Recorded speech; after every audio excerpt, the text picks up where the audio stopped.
우리 다 같이 한번 큰 소리로 말씀 제목 금년표입니다. 금년표. 우리 안에 계신 그리스도 영광의 수망. 같이 한번 읽어보겠습니다. 시작. 우리 안에 계신 그리스도 영광의 수망. 이 말씀은 한 2달 전에 이 목사님들과 모임을 하면서 말씀을 보다가 이 말씀을 새해 말씀으로 붙잡아야 되겠구나. 하나님이 그런 마음을 주셨어요. 그래서 새해 우리 교회에 주시는 약속의 말씀으로 붙잡고 기도하다가 오늘 새해 첫날 말씀을 선포하게 되었습니다. 여러분, 우리 모두는 다 가정에 속하여 살고 있습니다. 가정이 없는 사람은 없습니다. 아무리 혼자 살아도 다 가정에서 태어나서 가정 생활을 하다가 가정에서 살고 있습니다. 근데 이 가정은 인류 역사에 그리고 세상에 가장 중요하고 소중한 기초 단위가 가정입니다. 가정. 근데 여러분, 그 가정이 뭔지 아십니까? 또 교회도 마찬가지입니다. 하나님께서 우리에게 이 땅에 여러분, 하나님은 사람을 창조하지 않았어요. 하나님은 가정을 창조했습니다. 아담과 하와 부부를 창조하셨어요.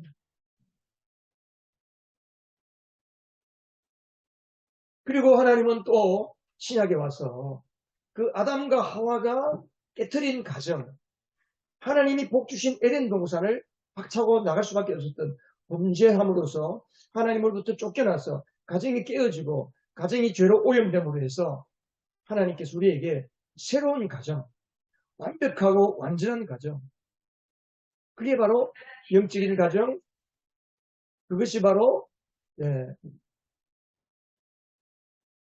우리의 영적인 가정이 교회입니다.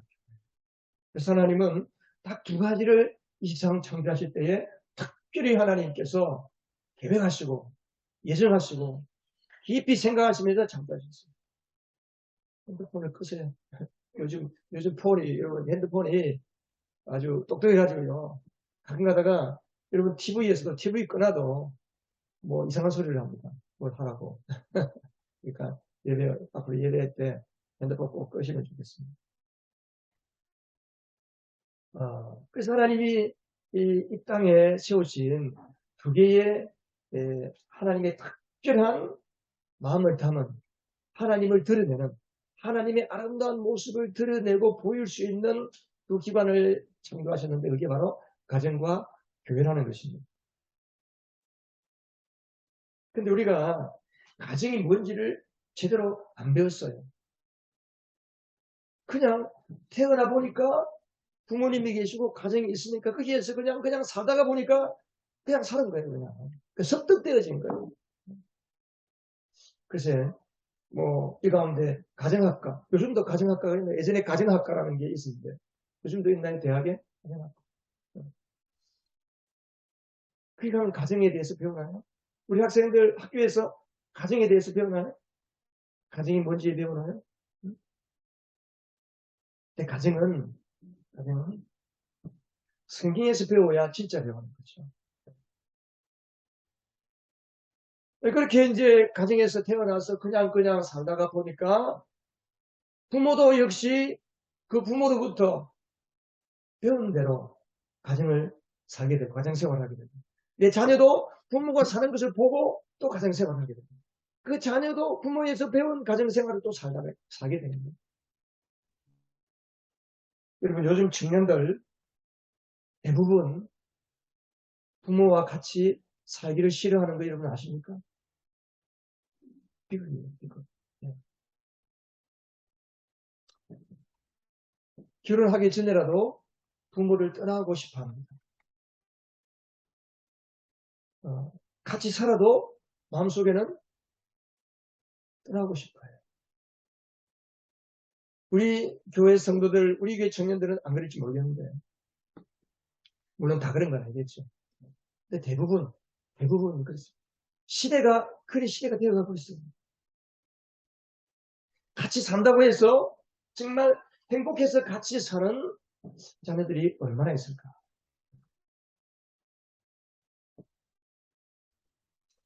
어떤 엄마가 울면서 목사님한테 전화했다고 그러잖아요. 자기 애가 중학교 학생인데 아침에 학교 가면서 엄마한테 엄마 오늘 돈이 필요한데 돈 얼마 줘? 갑자기 돈이 있나요? 지금 미리 이야기라도 하지. 돈이 없어 못 주니까 애가 학교 가면서 아이 이놈을 짓고서 그렇게 하고 나왔다는 거예요. 얼마나 엄마의 마음이 무너졌습니다. 너무 괴로웠어. 아이를 학교에 보내고 나서 이기고 입히고 재우고 보살펴주는데 이놈을 짓고서 너무 괴로워서 목사님한테 전화를 했다는 거예요. 왜 그렇게 될까요? 그냥 시대가 이렇게 흘러가기 때문에 그냥 그렇다고 우리가 생각해야 될까요? 가정을 설계하고 만드시는 분은 하나님이십니다. 그 하나님께서 우리의 부모가 되어주시고 우리의 호주가 되어주셔야 그래서 그 하나님 우리 아버지 우리 하나님은 아버지라고 그러잖아요. 예수를 믿으면 그 하나님 아버지 우리 부모 되신 하나님으로부터 우리가 보호받고 양육받고 돌봄을 받으면서 배우고 자라나야 우리의 가정이 행복한 가정이 되는 겁니다. 그래서 여러분 예수를 믿으면 가장 큰 복이 뭐냐 하면 가정이 행복해지는 거예요. 불행했던 가정도 예수를 믿으면 행복한 가정으로 변화되는 겁니다. 행복이 회복이 되는 겁니다.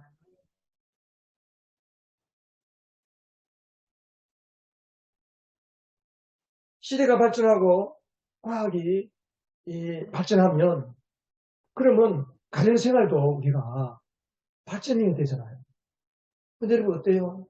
가정은 갈수록 어떻게 된 판인지 갈수록 힘들어져요. 그래서 이 사회에 일어나는 아주 끔찍한 사건들, 내지는 사건, 사고의 배경 뒤에는 거의 대부분 가정적인 배경이 있습니다. 가정적인 배경. 어릴 때 가정에서 제대로 부모의 사랑을 충분하게 받지 못하고 자랐다든지 그 왜곡된 사랑에 대한 어떤 그런 것들 때문에 이 사회가 어지러워지고 혼란에 빠지게 됩니다. 그럼 구원이 뭡니까? 구원은 이런 왜곡된 인생살이에서 하나님이 우리의 부모가 되어주시고 그래서 하나님이 우리를 하나님의 가족으로 맞아주시고 하나님의 가족으로서 우리가 이 땅에서 그렇게 주님과 함께 복된 삶을 살게 하는 것. 이게 구원이라는 거예요. 그러니까 여러분 교회 다니는 게 구원이 아닙니다. 교회 다니는 거죠. 교회 다니는 사람이 구원받은 사람과 교회 다닌다고 구원받았다고 말할 수가 없어요.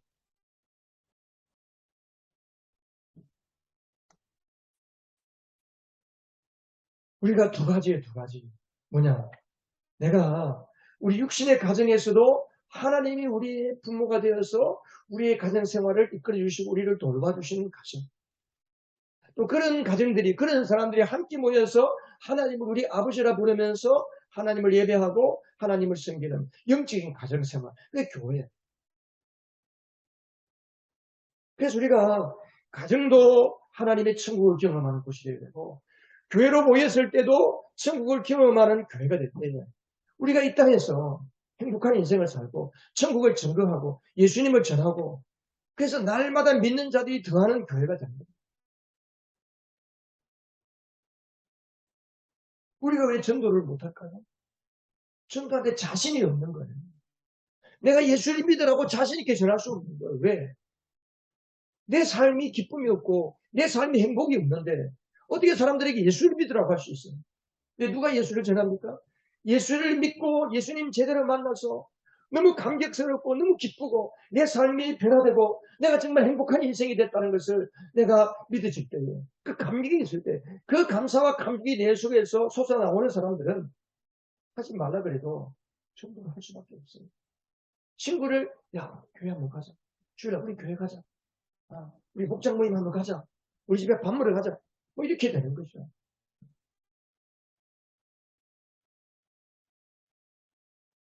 성경에서 교회라는 단어를 처음으로 말씀하신 분이 예수님입니다. 마태복음 16장 18절에 보면 베드로에게 그럽니다. 예수님께서 16장 16절에서 너희는 나를 누구라고 하느냐 물으니까 베드로가 주님은 그리스도시요 살아계신 하나님의 아들입니다 라고 고백하잖아요. 그러니까 예수님께서 베드로야, 그것을 알게 하신 분은 육신의 부모가 아니고 하늘에 계신 네 아버지다. 그러면서 나도 너에게 말한다. 나도 너에게 말한다. 베드로에게 예수님이 하나님의 아들이시고 그리스도, 다시 말하면 구원자이시고 하나님의 아들이라는 것을 알게 하신 그 하나님처럼 나도 너에게 말한다. 나도 너에게. 새로운 것, 알지 못한 것, 정말 깨닫지 못한 새로운 것을 말한다. 그러면서 교회에 대해서 말씀하셨어요. 예수님께서. 나도 너에게 말한다. 너는 베드로다. 나는 이 반석 위에다가 내 교회를 세우고 죽음의 문들이 그것을 이기지 못한다. 지옥의 문, 죽음의 문, 죽음의 권세, 지옥의 권세, 마귀 권세가 흔들지 못하는 것이 교회입니다. 할렐루야. 그러니까 우리는, 여러분, 우리가 교회. 이 건물 껍데기가 교회가 아니고, 우리가 어디 카페에 가서 모였다. 그게 교회가 되는 거예요. 집에서 예수 믿는 두 사람이 같이 예수의 이름으로 모이는 것이 그게 교회예요. 교회.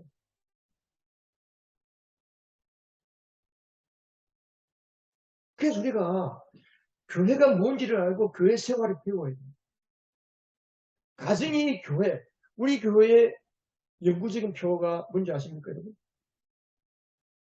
이 문제를 바꾸었습니다. 가정을 교회로, 일터를 교회로. 따라하십시다. 가정을 교회로, 일터를 교회로.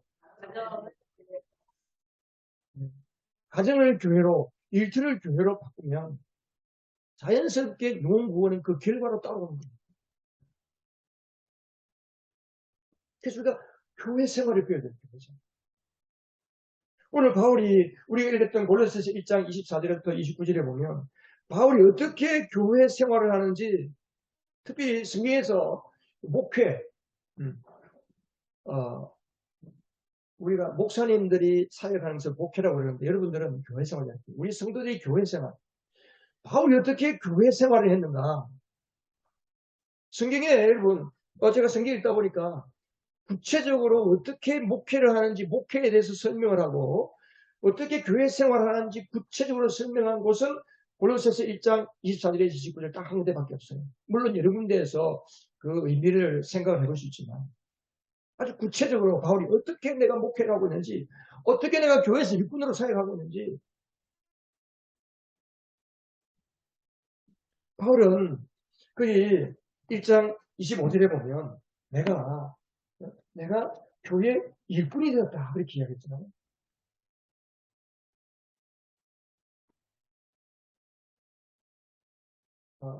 하나님의 말씀을 남김없이 전파하게 하시려고 내게 맡기신 사명을 따라 교회 일꾼이 되었습니다.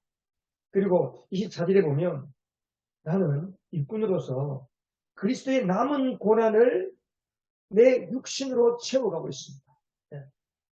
그분의 몸, 교회를 위하여 내 육신으로 채워가고 있습니다.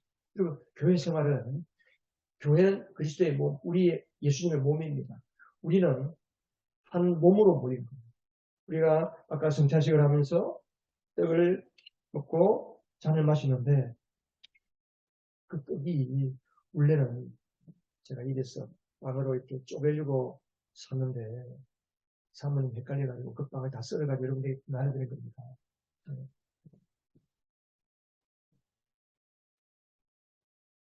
그래서 한 빵이 원래 하나잖아요. 한 빵을 서로가 나누어서 먹는 거예요. 쪼개서 먹는 거예요. 이 빵의 의미는 한 몸이라는 거예요. 한 몸. 한 몸의 지체예요. 우리 모두가 다 각자 지체. 근데 그 그리스도의 몸된 교회를 위하여, 하나님의 영적인 가정인 교회를 위하여 여러분들 한 사람 한 사람이 존재하고 있다는 거예요. 여러분의 몸에 교회를 위하여, 그리스도의 몸된 교회를 위하여 하나님이 맡긴 사명이 있는데 그 사명을 따라서 수고하다 보니까 그 고난, 주님의 길을 가는 그 어려움을 내 몸으로 채워가고 있다. 여러분 집에는 아이가 태어나서 이제 걷기 시작하고 유치원을 다니기 시작하면 그때부터 그 아이는 그 집에 자녀이면서 동시에 종이에요. 일꾼이에요, 일꾼. 그래서 아이에게 심부름 시키는 애가, 엄마가 조그마한 5살짜리 유치원 애한테, 아무개야, 저 갖고 오느라, 그거 좀 해라. 그 아이에게 맞는 일을 시키잖아. 영연이 다 그 맞는 일을 시키는 거예요. 나이는 들고 장성했는데 아무것도 안 하려고 하고 있다. 그러면 좀 곤란한 거예요. 정상적인 자녀는 그 집에서 일꾼이. 그래서 예전에는 여러분 노동력이, 가족이 식구가 많으면 노동력이 많은 거예요. 그래서 예전에는 많이 많은 자녀를 낳으려고 해요. 노동력이 많으니까. 농사를 농경사회에서는 자녀가 많고, 자녀가 많아야 일을 많이 할 수 있습니다. 우리가 교회로 모일 때 우리 성도 한 사람 한 사람 거듭난 성도들은 그때부터 동시에 내가 주님의 교회 일꾼이 되는 겁니다. 여러분, 금년에는 놀고 먹는 사람 아무도 없고 우리 교회 모두가 하나님 앞에 신실한 일꾼들이 되시기를 주님으로 축복합니다. 네. 근데 바울이 무슨 일을 했느냐, 무슨 일을. 여기 보니까 25절에 보면 하나님의 말씀을 남김없이 전파하게 하시려고. 교회는 복음을 전파하는 곳이야. 복음을 세상에 알리고 예수님 이 땅에 계신다. 몸이라는 게 몸? 몸은 내가 여기 있다는 것을 보여주는 거예요, 여러분. 사람의 몸이 없으면 유령이잖아요. 몸이 있기 때문에 내가 여기 있다는 걸 보여주는 거예요. 교회도 마찬가지예요. 교회도 그리스도의 몸으로 존재하는 이유는 세상 속에 예수님이 계신다, 하나님이 계신다, 하나님이 여기 있다 하면서 하나님을 보여주고 예수님을 보여주는 것이 교회라는 거예요. 근데 그 말씀 하나님을 전파하게 하려고 바울에게 사명을 주신 거예요. 그래서 바울이 그 사명을 따라 교회 일꾼이 됐다는 거예요. 여기에서 사명이라는 말이 뭐냐 하면 헬라어로 조금 어려운 이야기지만 오이코노미아, 성경 원문에 보면 오이코노미아라고 썼어요. 오이코노미아.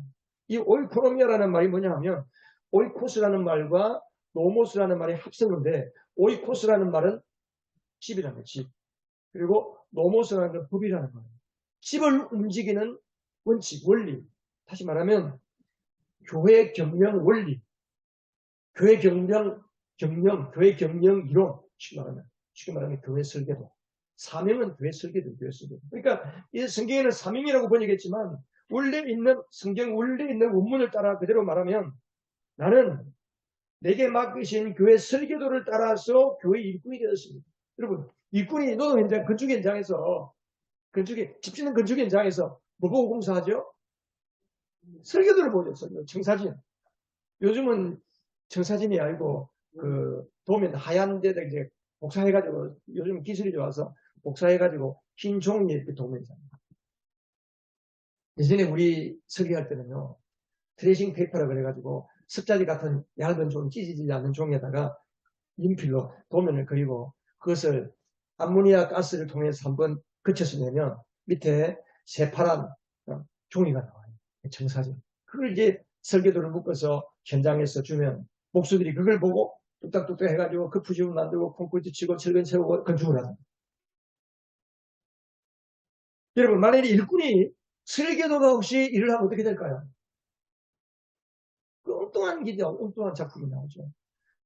건축주는 건축 설계는 이렇게 집을 지으라고 했는데 목수가 지 맘대로 이 파이다 이거 내 맘대로 해야지. 그러면 건축이 안 되죠. 여러분, 가정도 마찬가지, 교회도 마찬가지. 여러분, 인생도 마찬가지. 금년 한 해가 여러분들이 하나님 앞에 행복한 인생이 되고 하나님의 세우시는 멋진 인생이 되려면 하나님의 설계도를 따라서 살아가시기 바랍니다. 그 하나님의 설계도, 물론 성경에 그 하나님의 설계도가 다 있지만,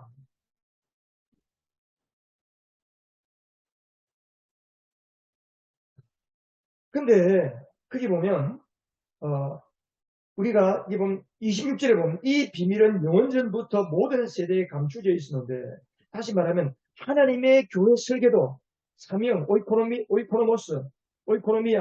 이 오이코노미아라는 하나님의 교회 설계도, 하나님의 교회라는 것이 비밀이었다는 거예요. 비밀.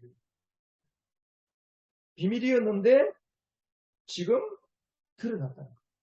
에베소서 3장 3절에 가면 바울이 이런 이야기를 해요. 하나님께서 나에게 그 비밀을 계시로 알려주셨습니다.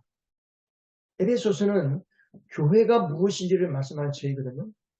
근데 에베소서 3장 2절에서도 똑같은 이야기를 하고 있어요. 하나님께서 여러분을 위하여 일하도록 나에게 직분을 은혜 주셨습니다. 오이코노미아를 주셨습니다. 사명을 은혜로 주셨습니다. 나에게 그 비밀을 계시로 알려주십니다. 하나님이 교회 설계도에서 그게 비밀이었는데 이제는 계시로 하나님이 보여주셔서 알려주셨다는 거예요. 아까 제가 말했죠. 하나님께서 가정과 교회를 하나님이 만드셨는데 어떻게 만드셨느냐. 에베소서 1장에 가보면 하나님께서 이런 말씀하셨어요. 하나님은 세상 창조 전에 그리스도 안에서 우리를 택하시고 사랑해 주셨어. 다시 말하면 하나님은 세상을 창조하기 전부터 어떻게 사람을 만들까? 어떻게 가정을 만들까? 어떻게 이 가정이 아담과 하와가 범죄해서 가정이 깨어지고 범죄한 인간이 되면 그 범죄한 인간들을 내가 어떻게 구원해서 진짜 참된 가정, 영적인 가정이 교회를 어떻게 세울까? 하나님은 구원의 계획을 창세 전부터 다 준비하고 계획하셨습니다. 많은 우주 만물을 지으시는데 그 중에서 사람을 선택하시고 하나님을 닮은 사람을 만들고 그 사람을 선택해서 하나님을 세상 사람 모든 만물 속에 드러내게 하시는 거예요. 그리고 그 사람을 어떻게 만들었는가? 그 사람들이 예수를 믿음으로 하나님의 아들들이 되게 하려고 예정하셨다는 거예요. 그래서 하나님께서는 가정, 사람, 교회, 이 모든 교회 설계도를 창세전부터 준비하셨어요. 창세전부터.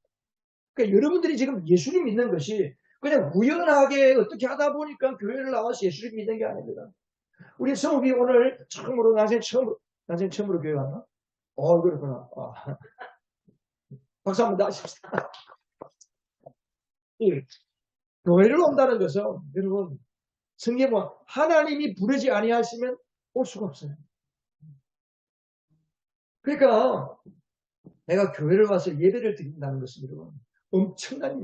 여러분이 영적인 눈이 열리면 내가 지금 이 자리에서 하나님을 예배하고 있다. 이 예배하는 자리에 주님이 와 계시면서 우리를 만지시고 우리를 다듬어 주시고 우리 인생길을 닫힌 길을 열어주시고 우리에게 새 희망을 주시고 우리를 새롭게 하시는 그 일하는 현장이 일하는 현장.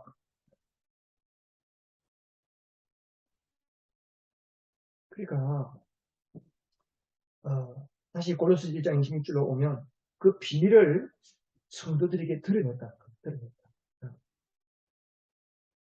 근데 왜 사람들이 이 교회 설계도 하나님의 비밀을 모르고 살까? 비극이에요. 가정이 뭔지를 모르고 사는 것과 교회가 뭔지 모르고 교회 생활하는 것, 이게 비극이에요. 비극 사실은. 그래서 제가 얼마 전 몇 년 전부터 구원과 교회에 대해서 계속 강조하는 거예요. 계속 강조하는 거예요. 복음은 은혜의 복음은 구원을 위한 것이잖아요. 이 구원이라고 하는 것은 내 혼자 예수 믿고 구원받는 걸로 끝나는 게 아닙니다. 아이가 태어나면 가정에서 사는 것처럼 우리가 구원받으면 교회라는 영적인 공동체 안에서 사는 거예요. 교회의 영광을 우리가 알고 교회에서 큰 은혜 받고 교회가 행복하고 가정이 행복해야 여러분의 인생이 행복하고 여러분의 삶에 하나님의 능력이 나타나고 여러분의 인생이 행복해지고 이렇게 예수 믿는 사람들이 많아야 이 세상이 밝아지고 이 세상이 좋은 세상이 되는 겁니다. 네.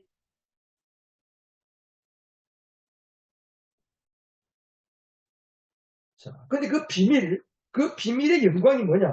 그 비밀. 하나님께서 우리에게 주신 그 교회 설계도 하나님의 비밀의 영광, 그게 뭐냐? 영원전부터 있었는데 지금 드러났다. 그러면서 27절에, 27절 우리 같이 한번 내려보겠습니다. 하나님께서는 이방 사람 가운데 나타난 이 비밀의 영광이 얼마나 풍성한지를 성도들에게 알리려고 하셨습니다. 이 비밀은 여러분 안에 계신 그리스도요, 곧 영광의 수만입니다. 자, 그 비밀은 뭐라고요? 그 비밀이 뭐라고요? 우리 안에 계신, 여러분 안에 계신 그리스도 영광의 소망이다. 할렐루야. 아멘. 여러분, 교회의 비밀은, 교회의 핵심은 뭐냐? 그리스도가 핵심이에요. 그리스도. 근데 그 그리스도가 어떤 그리스도냐? 그래서 여러분 금년 한 해 동안은 예수님이 어떤 분인지를 깊이 알아가시기 바랍니다. 우리가 성경을 읽고 기도를 왜 해야 되냐? 나를 구원하신 하나님, 나를 구원하신 예수 그리스도가 어떤 분인지, 그 그리스도가 나를 통해서 무슨 일을 하시는지, 그 예수님이 나의 인생을 통하여 나의 인생을 어떻게 해주시기를 원하시는지, 하나님 앞에 내가 어떤 존재인지를 알아가는 거예요. 이 그리스도를 알아갈 때 그 소리가 가는 거예요. 우리가 지난 은혜상 공부하면서 지난 2주간 동안 간증도 다음 주에 계속하겠지만 그 간증의 핵심이 뭡니까? 내가 누군지를 알았다는 거잖아요. 예수님이 어떤 분인지 내가 제대로 알았다는 거예요. 은혜로 산다는 게 뭔지를 알았다는 거잖아요. 그게 믿으시니까. 그게 믿으시니까 막 감격이 있고 감사가 있고 신앙생활에 기쁨이 있다는 거잖아요. 여러분, 신앙생활을 해도 억지로 겨우겨우 막 그냥 부담감으로 내가 예배 안 드리면 하나님께 벌받는 마음으로 내가 뭔가 노력해가지고 열심히 노력하고 애쓰고 힘써야 하나님께서 조금 기뻐하는 그러한 신앙생활 하는 사람들이 많습니다. 그러니까 이렇게 율법적인 신앙, 율법적인 신앙. 율법적인 신앙은 종의 신앙이에요, 종의 신앙. 하나님의 자녀들, 우리가 왜 종입니까? 종살이 하는 거 아닙니까? 자유한 자예요. 하나님의 아들들이에요. 그래서 하나님의 아들로서의 자유와 기쁨과 행복을 누리려면 우리 안에 계신 그리스도를 마음껏 경험할 때 그 자유를 누리는 거예요. 왜 이게 비밀이 우리 안에 계신 그리스도냐? 우리 안에 계신 그리스도라고 말하는 게 뭐냐면 아까도 말했듯이 마태복음 18장 20절에 가면 두세 사람이 내 이름으로 모인 자리 거기에 내가 있다 하고 있어요. 예수님의 이름으로 두세 사람이 모이면 그게 뭐예요? 그게 교회요, 교회. 할렐루야. 조금씩 우리 알아가야 돼. 사람들이 물으면 몰라요, 그게 뭔지. 두세 사람이 내 이름으로 모인 자리에 내가 있다는 거예요. 그게 바로 우리 안에 계신 그리스도예요. 왜 두세 사람이 모인 곳에 주님이 계실까요? 또 교회이기 때문에. 교회는 그리스도의 몸이기 때문에. 그리스도가 빠지면, 그리스도가 사라지면 교회가 됩니다. 왜 그러면 두세 사람이 모인 곳에 두세 사람이 되었던지 아까 우리가 이제 신년 영상을 봤는데 이게 이제 전체로 제작할 영상이다 보니까 큰 교회 중심으로 이렇게 만들었는데 우리 교회하고는 조금 안 맞잖아요. 두세 사람이 모여도 교회. 그렇죠. 그러니까 집에서도 교회를 모이는 거예요. 집에서. 왜 그 가운데 주님이 계실까? 그렇죠.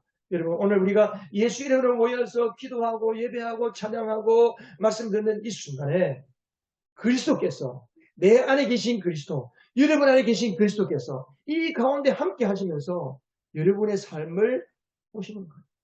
여러분의 마음을 다 보시는 거예요. 말씀이 들리지게 하는 거예요. 그래서 목사의 입을 통해 선포되는 하나님의 말씀이 여러분의 마음을 터치해 주시고 예수님께서 그리스도께서 여러분의 마음을 터치하고 상처난 나의 마음을 터치하고 죄로 얼룩진 나의 고통과 괴로움을 하나님께서 예수의 보혈로 다 씻겨주시고 육신의 질고를 만져서 치유해 주시고 치료의 광선을 발하게 해주시고 내 길이 막혔는데 하나님께서 그 길을 어떻게 열어주시는지를 우리에게 말씀으로 보여주시고 그 일을 하시기 위해서 우리 가운데 주님이 계십니다. 그 우리 가운데 계신 그리스도 그분이 우리의 비밀이라는 거예요. 할렐루야. 이 비밀이 여러분 속에 충만하시기 바랍니다. 이 비밀을 지나는 거예요. 비밀.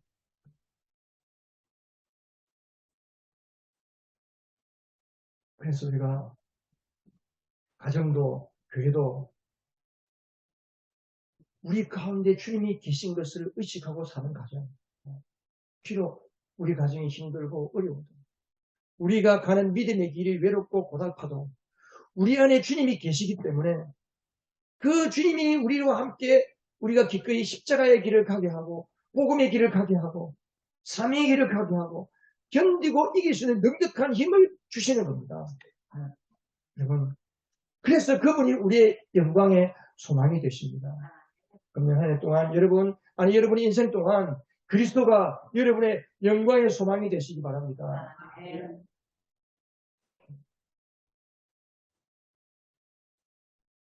사람들이 자꾸만 뭔가 특별한 걸 찾아다닙니다. 특별한 거. 그래서 어떤 특별한 목사님, 아주 말씀 잘 증거하고 아주 크고 대단한 목사님, 그냥 뭐 신의 은사가 충만하고 능력이 나타나고 유명한 목사님이 있는 교회, 유명한 교회를 찾아다니는 사람이 있어요. 보면 왜 그럽니까? 이 비밀을 몰라서, 교회 비밀을 몰라서.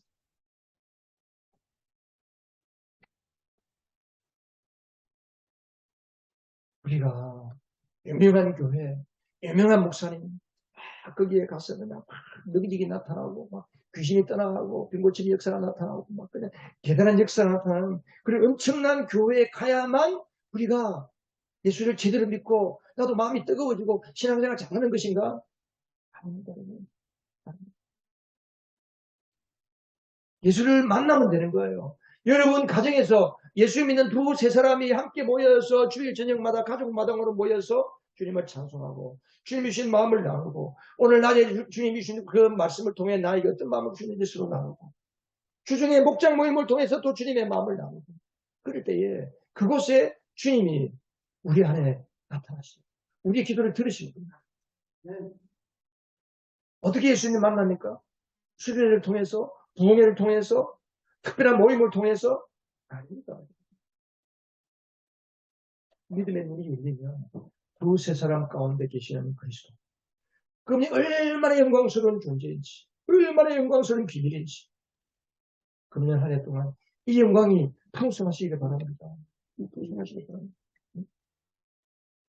우리가 그 영광의 비밀을 모르는 이유가 뭐냐? 여러분, 우리 단톡방에 지난주에 수요 예배 설교를 제가 올려드렸는데 한번 들어보시기 바랍니다. 우리가 초점이 영광의 소망, 소망이 뭐예요? 소망, 꿈, 비전, 영광의 소망, 시선. 내가 영광을 뭘 쳐다보고 사느냐는 영광. 어떤 것을 영광으로 바라보고 사느냐는 거예요. 대부분의 사람들은 땅을 바라보고 살아요. 땅에서 잘하는 거. 땅에서 돈 많이 버는 거. 땅에서 편한 거. 순서가 바뀌어야 돼요. 그리스도, 하늘의 영광, 하늘의 가치를 두고 하나님이 우리에게 주신 사명의 가치를 두고 살아가는 사람에게는 자연스럽게 땅의 것도 다 주십니다. 그게 마태복음 6장 33절, 마육 34. 너희는 그의 나라와 그의 의를 구하라. 그래야하면 이 모든 것, 무엇을 먹을까, 무엇을 마실까, 무엇을 입을까, 걱정하지 마라. 너희는 먼저 하늘나라의 가치를 두고 살아라. 하늘나라의 가치, 핵심 가치가 뭐예요? 예수 그리스도. 예수 그리스도가 우리 핵심 가치예요. 우리 핵심 가치. 그 예수 그리스도에게 초점을 맞추고 살 때 하나님이 우리에게 보시고 필요한 거, 우리가 원하는 거, 그때마다 다 주시는 거예요.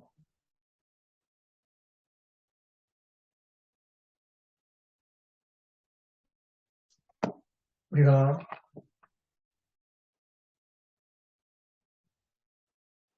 금년 한 해 이 말씀을 따라서 순종하면서 여러분의 가정도 우리 교회도 여러분 속에, 여러분 일터 속에, 여러분 가정 속에 우리 교회 안에 계신 그리스도가 왕성하게 마음껏 일하시는 한 해가 되시기를 주님의 이름으로 축복합니다. 기도하십시오.